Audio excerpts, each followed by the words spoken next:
Thank you. All right, so this is a live streaming of the Everything Else. How many of you know the Everything Else here?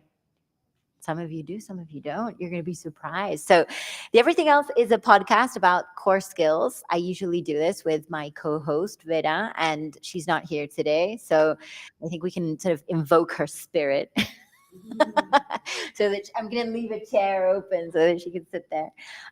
So before we start, we're going to be talking a little bit about imposter syndrome and language learning, right? How many of you speak a second language? It's interesting how some of you didn't even it's like half raised. Why? Because maybe I don't feel that I speak that well. Do I speak a language? Does that qualify as speaking a language?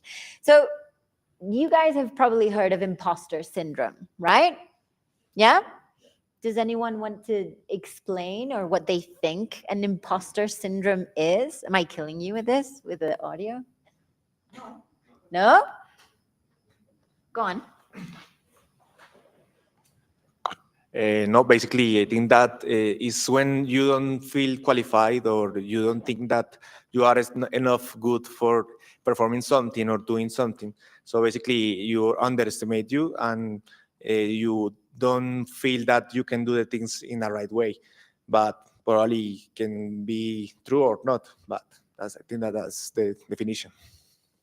Everyone agree? Yes? Is this working? Yes. I changed everything. All right, so excellent. So what I want you to try and think of for a second is the last time, I mean, you know the definition. Have you felt that way? Yes. Has everyone at one point felt a little bit? So what I want you to try and think of is the last time that you felt a little bit of imposter syndrome. Yeah. I want you to try and picture the situation, and I want you to try, you don't have to share it. You can if you want to. I want you to think about where you were, what you were doing, what was the context, who else was there. Are you thinking? I can see some of you processing it. Who was there? What was the context? And how did you feel? How do you usually feel when you think you feel imposter syndrome? Unsure. All right. Nervous. Anxious.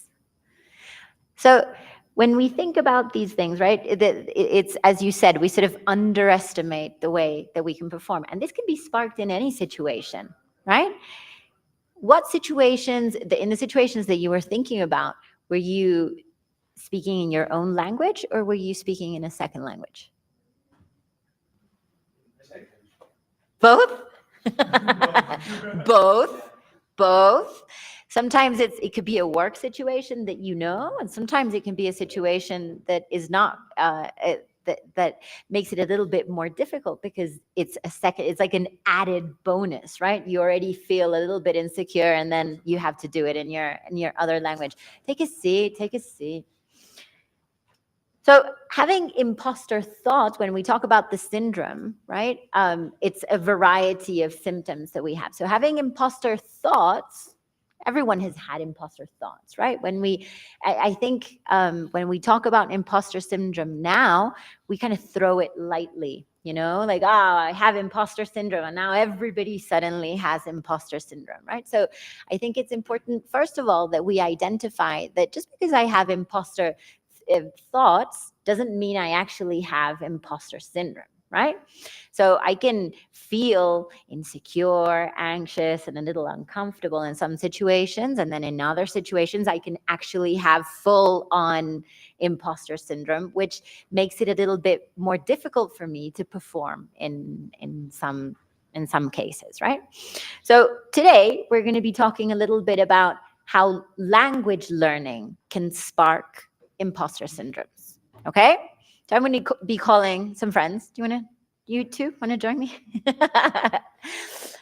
We're going to welcome with a huge clap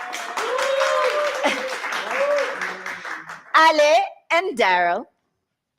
So You got it easy because now that I have two people sitting down, we're going to do it in English. So the imposter syndrome for today is only for Ale. Congratulations. Thank you. I gave you the fake one. Talking about the impostor syndrome. You don't even deserve a microphone. All right. So you said today when I asked in which situations you felt that your imposter syndrome was sparked, you said both. Yeah. Do you remember the last time that you felt it in related to language learning? You feel it when you speak Spanish? Oh, yeah. All the time. Look, gringos also get imposter syndrome. I was just at lunch and It was just 2 seconds ago. it was, honestly. And, we were sitting at a table and having a great conversation. And then at some point, it just started creeping in. I was like, I'm understanding half of this. Maybe I shouldn't contribute because I'm going to say something stupid. And then what will people think about me if I say something stupid?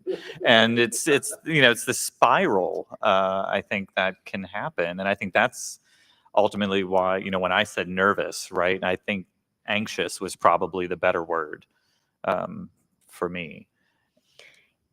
It's everything at once, right? There is no one thing, right? Because it's the thought that sparks a whole load of feelings, and it might feel really different for somebody. When we talked about how it felt, a lot of times it also helps to see how it feels in your body, right? How does it feel in your body when you get it? When you feel that you feel the imposter syndrome creeping up on you? How does it feel in your body for you? Like tense. You get tense? Yeah. Yeah, I get tired. You get I tired? get tired. I get tired. Yeah, tension, definitely. Right. It's just a RuPaul, who has a TV show called RuPaul's Drag Race, and every season gives this speech about your inner saboteur. Okay. And Does everybody know what a saboteur is?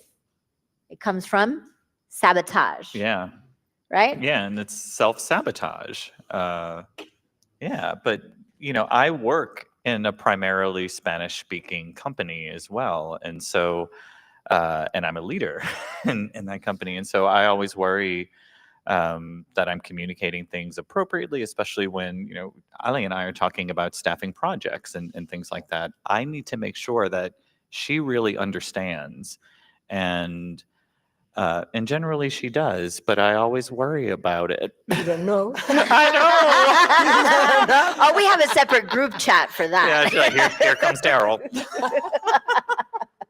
So, but what does success look like for you in language learning, Ale? Because you were saying, I hope she understands and I understand. What does success look like for you in language learning? For me, this is very personal. For me, is when I sometimes listen to people that speak a lot and uses a lot of words that I don't know. And phrasal verbs, why phrasal verbs?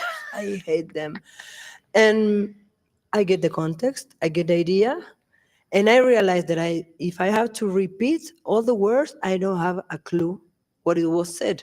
But I have the concept, and I really understood. So my brain works alone. And for me, that is something, I don't know, very magic, because it's not unconscious. When we talk about imposter syndrome in general, it's really important to analyze and to rethink your definition of success, right? Like when in general, not just language learning, but when we're talking about language learning, it really helps to say, okay, I got it. I understood in this case. What about you? Is your definition of success in language learning similar? It is. It is, and with some nuances. Like for me, it's success when speaking a foreign language. For me, is when I feel like I can express myself genuinely. And I'm a very silly person, and so I'm always making jokes and all of this stuff, and it's very hard, I think, to develop a sense of humor in a second language. And so for me, when if I say a joke or say something in Spanish and people laugh, with me, not at me, that feels like success. How do you know? It's a great question. It's like reverse imposter syndrome. When you think you did a better job than you really did. This is going really well. I'm doing a great job. All right. When was the first time, do you remember the first time that you had to publicly speak in your second language? Do you remember where it was? Did you have, Publicly. yeah, Mm. like today you were part of a panel where Yeah. you spoke English. Was that the first time or have you done that before? It's the first time, but I have some similar situation with demonstration for clients, for Mhm. instance, or for boards or all the stuff that you have to defend and represent your team. And for me, it's kind of similar. Yeah. Because maybe there are a lot of things at stake because there are relationships more in a work level. So here is more, I feel some comfortable because it's our conference. I call it our conference. I know you guys, and I allow myself to make some other mistakes. But in this case, working is like, and you feel that everyone speaks better than you, and you want to speak excellently. And maybe if you don't feel this personal, when you listen to some native speaker speaking in Spanish, and they do a lot of mistakes, and it's fine for you, and you can communicate. But we are trying to speak better than that, and I don't know why we have that bar so high, because that is something that feeds the syndrome a lot. That's a really Because great point. you want it to be perfect, Yeah. but perfect doesn't exist. No. And so, It sounds so logical when you say it. but it happens. Do you feel that you want it to be perfect too?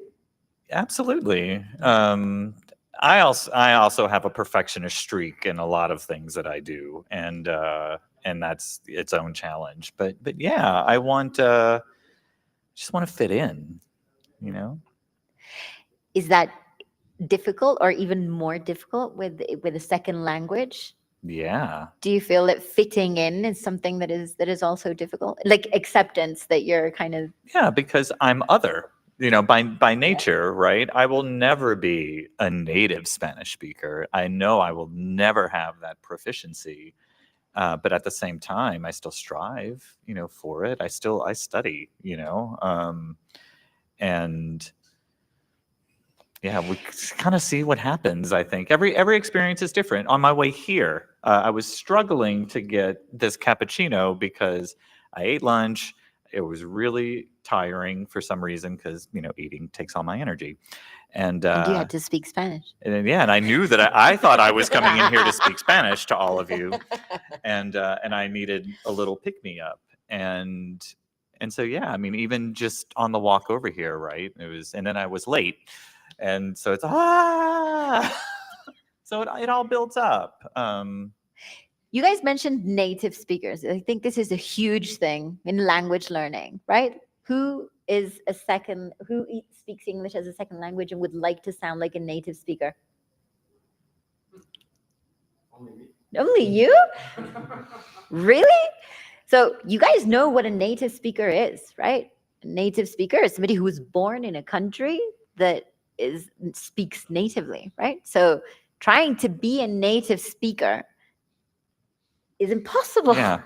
It's just not going to happen, right? So when you talk about language learning and you talk about pronunciation, a lot of people think it's about practice, and it is about practice, but really it's a physical thing, right? Pronunciation is about the muscles in your face, and the muscles in your face are built in a way because you used them when you were a kid. So the people who speak one language have muscle structure in one way, and then in other languages, they have muscle structure another way. So it is actually physically impossible to speak as a native speaker if you weren't trained as a native speaker when you were a kid, right? So I always find it amazing. We have a language school at Learning, and everyone comes in and everyone says, I want to sound like a native speaker. I want to, I'm not going to stop until I sound like a native speaker. And back in the days, having an accent, a native accent or a Latin accent in our case, was seen as a bad image of you. as maybe the content will be trespassed by your accents, and it's nothing to do with that. No, and quite honestly, in other people, I love accents. I love accents In in other people. English. It makes no sense, and I think that's Yeah. well, maybe why it's a syndrome, right? But yeah. Again, no syndrome makes sense outside, right? But how do you feel about your own accent? Oh, I can't even speak in the accent that I grew up speaking in, because when I grew up in New Orleans, which we talk a little funny, and then I moved to California, where everyone speaks like they do on television, naturally, and it was like I stepped off of the bus, and all of a sudden, everyone knew that I was from the South part of the United States, which is not a part of this, United States that's admired very much. And I felt that, and someone actually told me that I don't present intelligently because of the way that I talk, and that I should work on that. And those were the words, you should work on that. And I did. I took it to heart, and I immediately realized that, or thought that I had to do something about it, right? I had to change the way that I speak. And when I go home and visit my family now, my cousins make fun of me because now I don't talk like them. And when people ask, like, well, just talk in your normal accent. Like, what's normal anymore? I don't know. Yeah, it's kind of sad in a way. Well, how do you guys feel about your accents? Weird. It's conflicting. Accents are a part of our story, right? A lot of times we try to, like you said, I'm going to try and change it a little bit. I grew up in England, and I had a British accent for the longest time. And then I moved to other places, and I had a lot of contact with Americans. And then I went back to Uruguay, and I had other people. And at one point I realized that I was struggling to keep the accent, And then at one point I said, you know what, I'm not British. I don't identify with British really. So why am I continuing to do that? I should have an American accent. And then it was like, I don't want to be American either. And so at one point I sort of let go of it. And what I find when I speak to other people is that people find accents sexy. Yeah. Remember this. People like hearing they're like, oh, where are you from? And it sparks really nice conversations a lot of times. But we feel really self-conscious. Do you feel self-conscious about your accent too? Yeah, a little bit. Nowadays, I relax myself a little bit. And there is a phrase that I love that it says, respect people with accents, because it means that they know another language. Yeah. And this is a lot. And takes a lot of years to have a good pronunciation and a good knowledge of the language. So that phrase for me was like something that before and after for me. It was, okay, it's true. This and having access with other people that maybe, I don't know, raised in countries that they have English as a second language, and they still have other accents. And it's fine. And it's fine. And it tells a lot about yourself and your culture. And we have to honor our culture as well. So, Beautifully said. yeah. A round of applause. All right, well, I'm going to kick you out, and I'm going to bring other people to see if they think the same thing. Is that okay with you? That's okay Yes? with me. Thank you. Thank you. Mark, you want to come in? Do you want to sit down?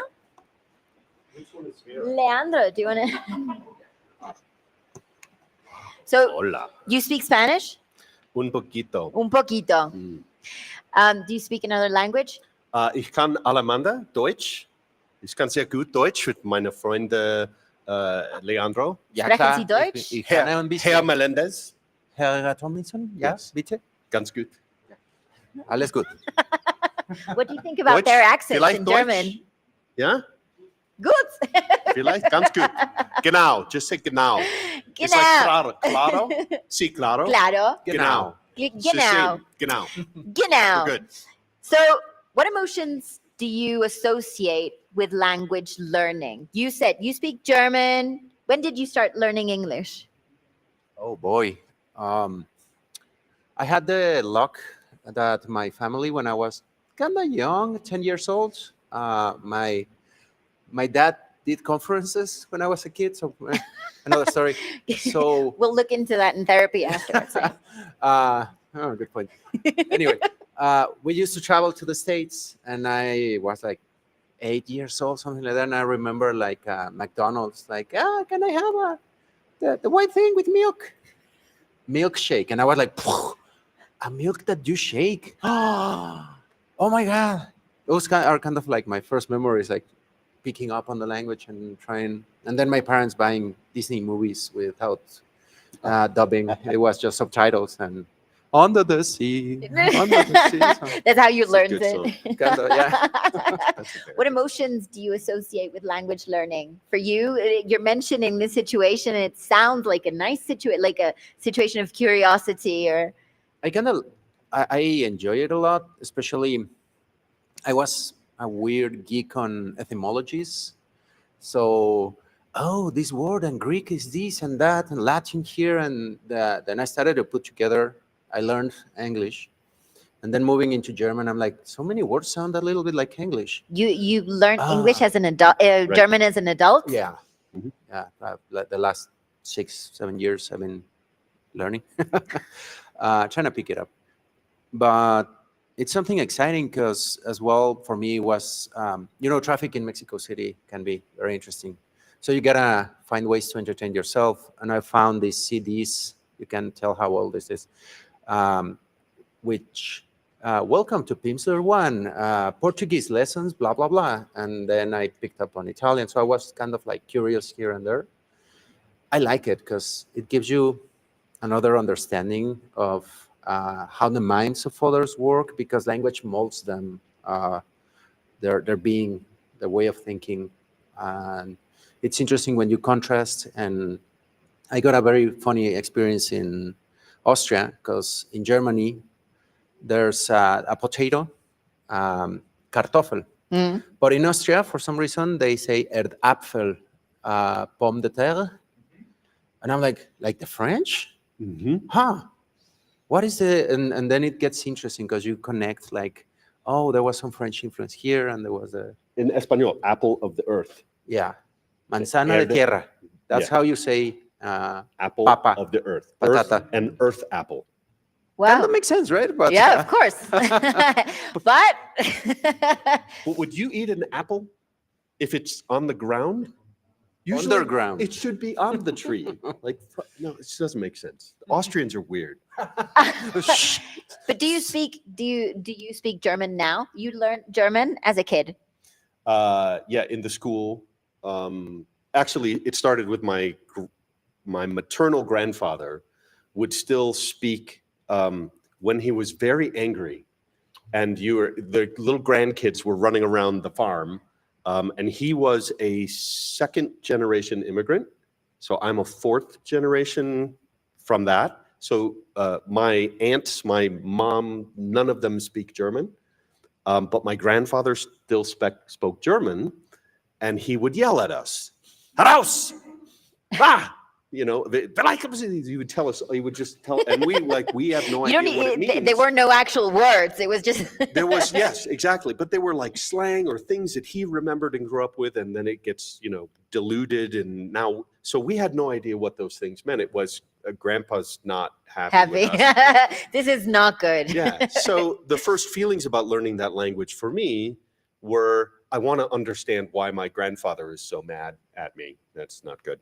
But it was, and was, how mad is he? What Yeah, are the words? Well, exactly. what exactly are you? On a And then- scale from 1 to 10. So my brother in school decided he would take German, and I was kind of following my big brother's footsteps and taking German.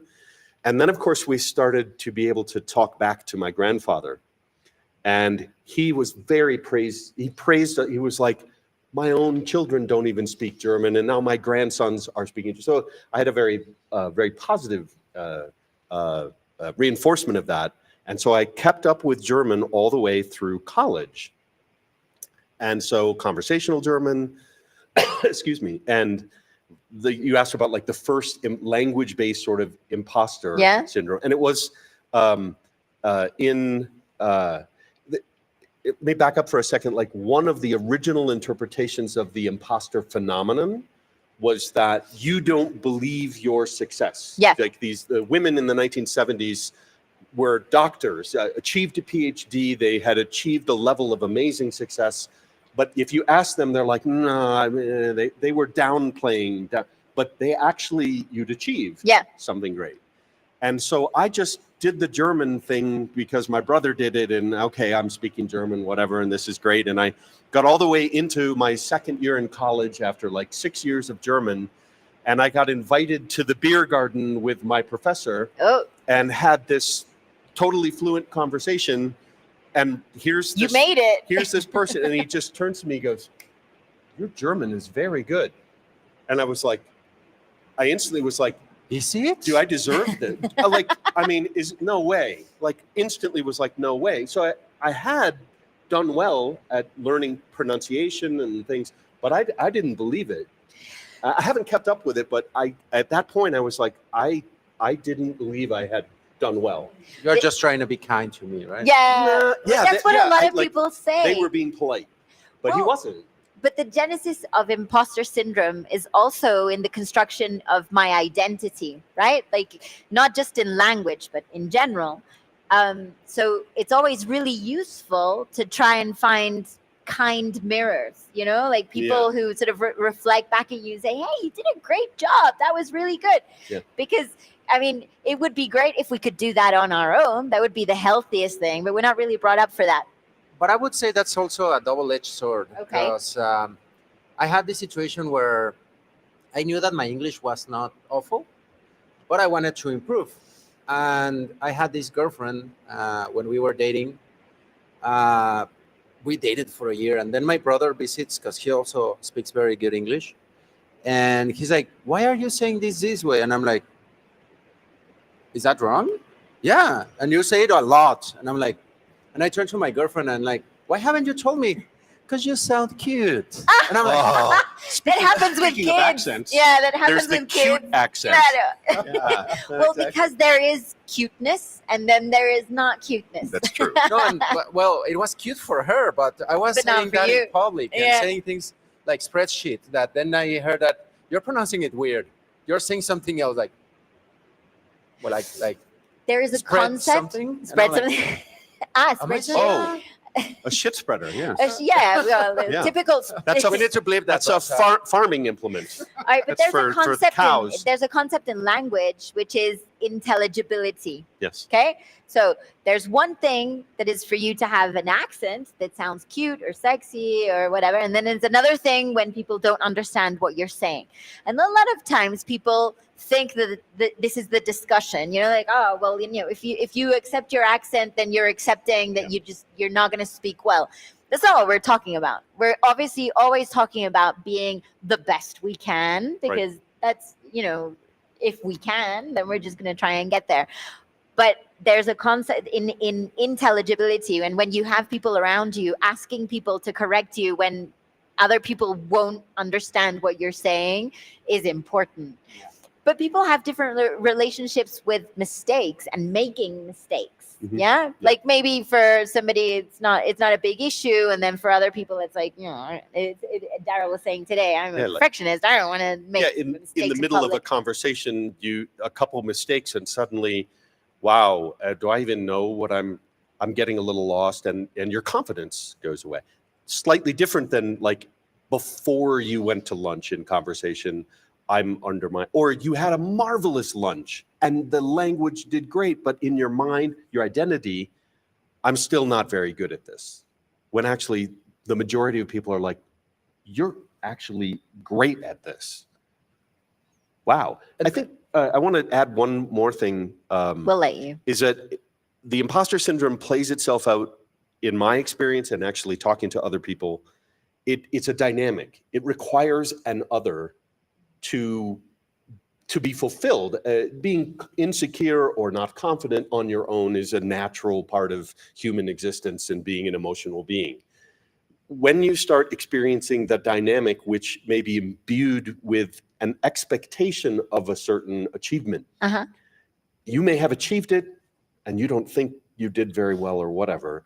And then I think it becomes almost a pathology even if you are not a perfectionist, but you could be great at something and you just never integrate that you're actually really great at it. We have Software yeah. testers could be great testers and they never They don't think they are. they don't think they are, and they may be exposed to other people who don't like testing, and they translate that, oh, you don't like me, you don't like my identity as a tester. Yeah. No, you're great at testing, that person just doesn't like you. Yeah. Yeah, yeah, it's a different thing, but yeah. But it's true that it requires two. Do you remember do you give conferences in English too? Yes. Yeah. Do you remember the moment that you decided that you were going to do it in English? Huh. No, I didn't decide it. I was just like, your turn. Good luck. Oh, okay. Hello. But I don't know. It's a matter of, on one hand, if you feel comfortable, like speaking in another language, I would highly recommend to not to feel it has to be perfect. I have to kind of have the perfect pronunciation or the right accent, or I should not be speaking like this, or like not imitating, or when you get nervous, as long as you transmit the message, you're being able to communicate. I had some coworkers that really didn't have the best English, but they were working in total English spoken environments. That didn't stop them. And they were really good testers, and they didn't let that, like, there were some words that we were like, What we do had they the say? rule. Tell them when they're saying something wrong, weird, or out of context, because that's very easy as well when you don't have the right pronunciations. And that happened to me in that conference. Fortunately, I had already been working a few years in the US and interacting with people in English. So it didn't feel that weird. Probably was more the stage fright and being nervous up there. But, and I still did horrible mistakes being on stage that first time. And I said very weird things, verb conjugations and blah. But that first time that somebody sent you, was it something, did somebody send you to do it and say, hey, you can do it, go do it? There was an open spot and like, yeah, you have presented in Spanish. Come on, yeah, go. And I'm like, okay. Having somebody believe in you is an essential part of also building the confidence, right? Like somebody says, well, I think you could do it. You can totally do it. And then you go in and you make mistakes, right? So with imposter syndrome in general, it is good. But today, when we were trying to imagine that first situation when we were feeling this, right? It's a good practice to try and think of who else was around you. Because a lot of times it is a dynamic, like you said, yeah? I mean, it wasn't in a conference, but when I started to get the imposter syndrome were the first times that I went to the US for a project. And I had an addiction with buffalo sauce. And I went to these restaurants where you buy wings. And I was, can you give me some buffalo wings? Because in Spanish, it's buffalo wings. Buffalo, yeah. Buffalo. And I felt weird because often they were like, excuse me? Yeah. What do you want? Yeah. Buffalo wings. What?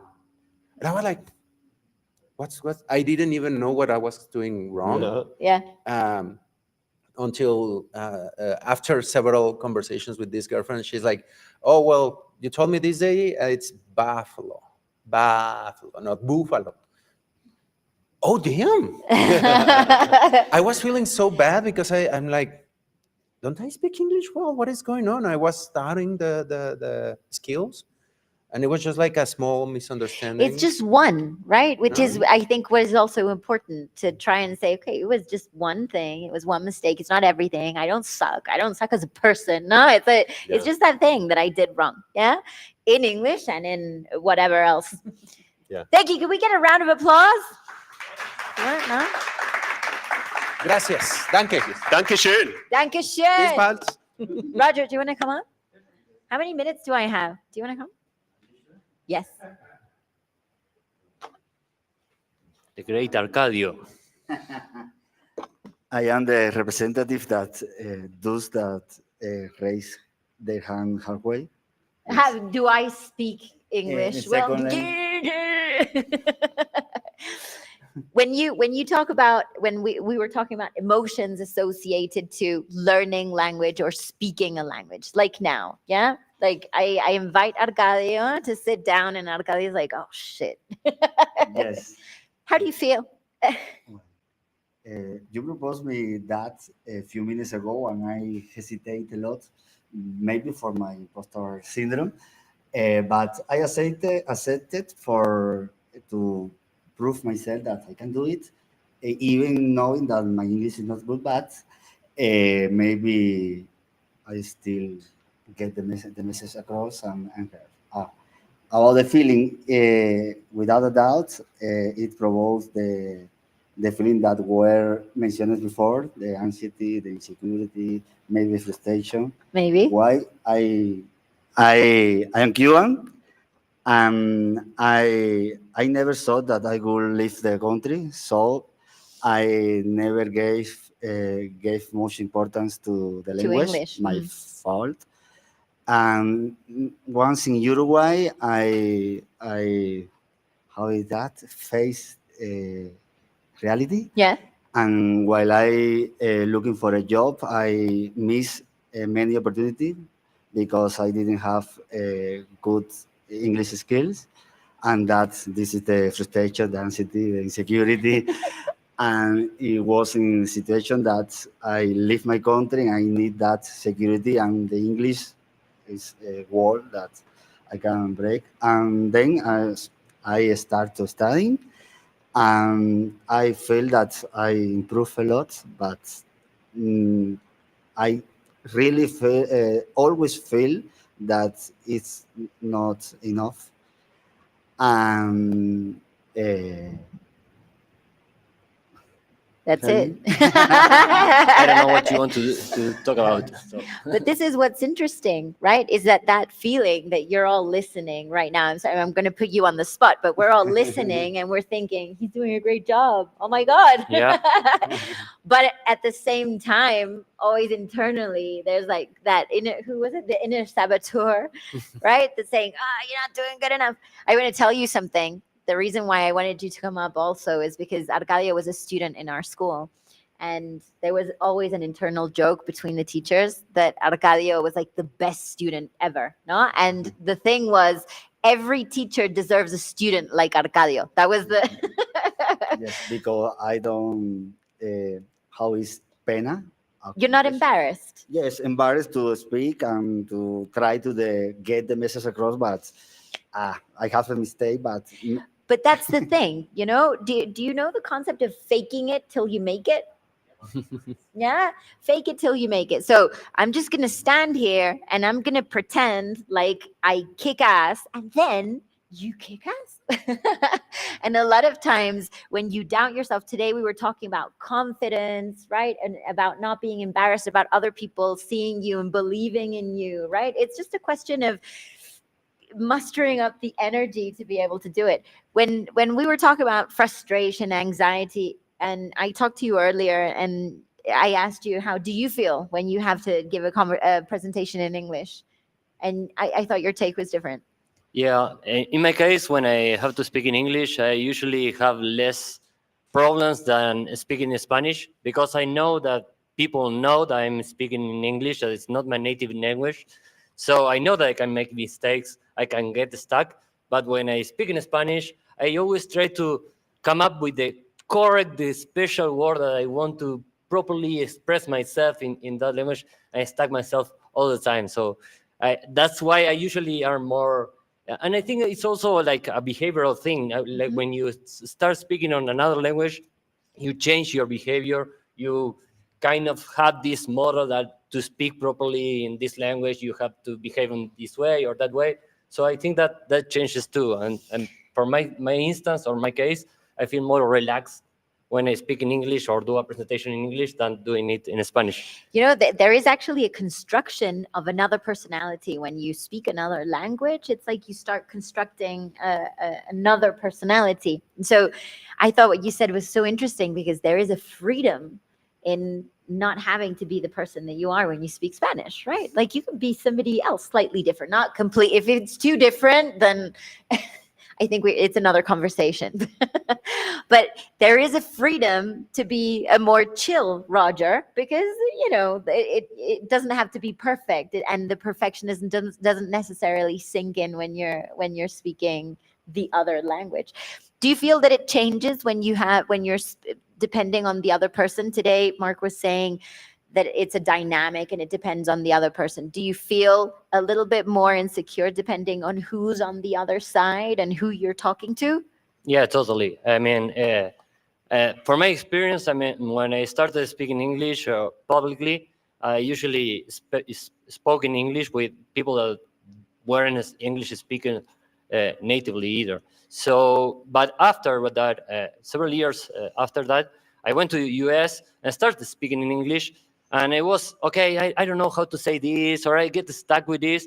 And usually people in the United States, or the people that I got to meet, were really open. You speak really, really good English, and I speak Spanish a lot worse than you, so go ahead and go on, So, but there's sometimes that you feel like the people is judging you, like they are like in this stance and waiting you for speak English in the proper way, or they start like not correcting you, because I really like when people correct me in English because I learn. But when they are kind of reluctant of your point of view due to the way that you are expressing it, like that's when I get more nervous or start like closing myself and not expressing what Because I... you feel like you're not conveying like all your professional self, let's Yeah. say, in the language. Do you feel that too? Yes, I had the opportunity to work in English project. That was a little short one, but was very important, and have that you say that in that project I was a team leader. That was a challenge, because in the internal team, yes, I felt confident, and I did maybe more free, feel more free to make mistake and that. But when was with the meeting with the client or with the other part of the project, that cost me a lot. I had the support of the team, but in that project, for example, I say no, I don't want to. You didn't feel confident enough to be able to do No, it. because maybe as a tester, yes, I report, I say what is my job, what is the bugs, and report. But as a leader, you have to It's more high stakes. manage different scene people, and I'm confident in that role. And I'm outside, no, but other people, but was a very good experience, because show me that I can do it, and that demonstrate me that is a long way, but the best way for me is that the necessity to use it to get out there. A lot of times when in our school, we have people who go through all the levels, right? They get to C1 and they take the test, and you talk to them and they're fine, and then they don't participate in meetings, right? They don't participate because they don't want to make mistakes.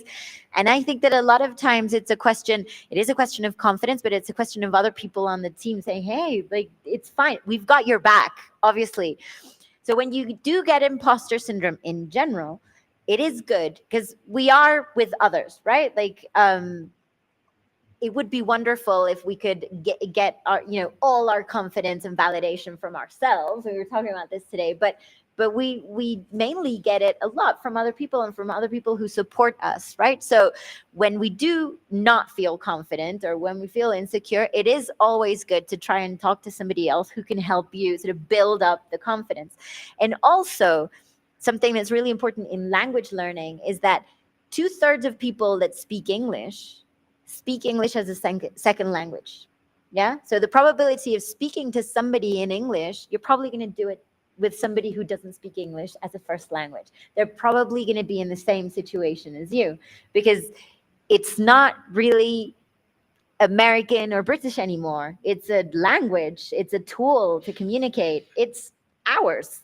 And so, putting in, like you said, owning your accent, honoring the story is actually a really important part of being able to use the language as a tool, right? A lot of people don't see that, but it helps you when you start seeing also other people. Have you ever been inspired by somebody who spoke English as a second language and thought, hey, if they can do it, I can do it? Has that happened to you? No, I think not. I mean, I think that for myself, like a lot of, I'm very into movies and TV shows, and almost all the time they are in English and you have the subtitles. So I think that seeing that and being that much into that helped me try to value the language, to want to learn it and get it better. Because in translations, several times you lose things. But I haven't faced that kind of scenario that you mentioned about, okay, if someone can speak English, I can. That's not the case for me, at least.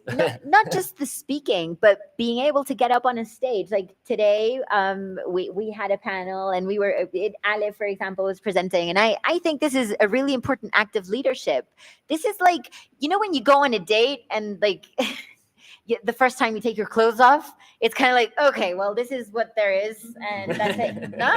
And I think with languages, it's the same. Like once you do it, then afterwards, it's like, it's okay. Now everybody knows that this is how I speak, and it's fine, right? There is an acceptance of what we are. And I think that this is something that's really, really important in language learning, but in general, with imposter syndrome in general. Are we on time? Yes. It's the naked truth. It's the naked truth.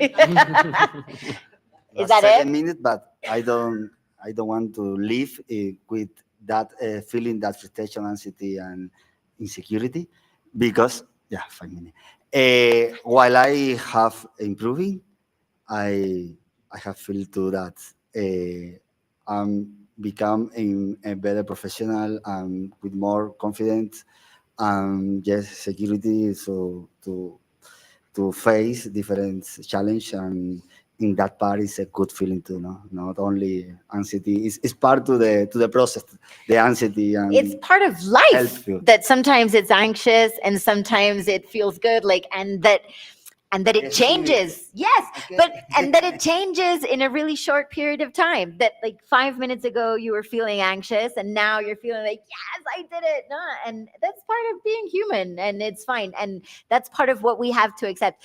I think it's really funny sometimes when people talk about language learning as if it's something that's different to being human. It's just like a part. It's so human that it involves all of these things. And so a lot of times when we talk about language learning, we forget that there are emotions that are tied to that, and it's essential that we address them, and we, and that we accept them. Does anybody have a question that you, because we have like 3 minutes left. It has to be a quick question, or a story. The people who, when we asked at the beginning if you spoke English, and you said, if I ask now who speaks English, would you raise your hand or no? No. What qualifies as speaking a language? Like, when would you raise your hand and when would you not? I think that Daryl mentioned this pretty well. At least for me, is being able to express yourself and feel that someone is understanding what you are trying to communicate. No, in my case, I never felt that before. I am in the process, and no, for the moment, I know that is. You won't raise your hand? Halfway, only halfway. Being able to, I think, accept also the process that we're in, and that it's a long process. Learning a language takes a long time, and time goes by, and it doesn't matter what you do, time is going to go by anyway. So a lot of people say, no, learning a language takes too long. That's it. That time is going to go by anyway. So the 5 years are going to go by. So the question is, at the end of the 5 years, will you speak English or not? Or will you speak Spanish or not? Yeah. It's sort of accepting that sometimes those things take time. I think we're at a time when it's difficult for us to do that. We just want like a pill, you know? A lot of people come to us and they're like, well, yeah, no, without any effort, we don't want to go to class. And it's like, well, that's not going to happen yet. Do you guys use AI Yes. Yes. related Yes, to of course. English? How do you feel that AI impacts your imposter syndrome? Does it? Regarding the English. English or speaking, Hmm. for me, it's not that much a change. I have a impostor syndrome. I think that in English, I usually don't have impostor syndrome. I do have a lot of impostor syndrome, but due to other reasons, not due to the language. Not problem. language Yeah. learning. What I've seen this a lot lately. I see on LinkedIn, everyone's like super Shakespeare. And everyone has like these super posts. And what I find is that while it is a great tool to be able to help me, a lot of times there is when you get to the meeting, it's like, oh my God, like, how do I live up to this expectation? Because I'm not Shakespeare, you know, and you can sort of draw the the mustache or whatever, but it's still not going to be that. So also watch out when you're using AI. Obviously use it as a tool because it's an excellent learning tool, but be careful and be a little bit more acceptant of where you're actually at, because authenticity, I think, in the end always wins. And that is a wrap. Thank you. Thank you for the opportunity, for that challenge.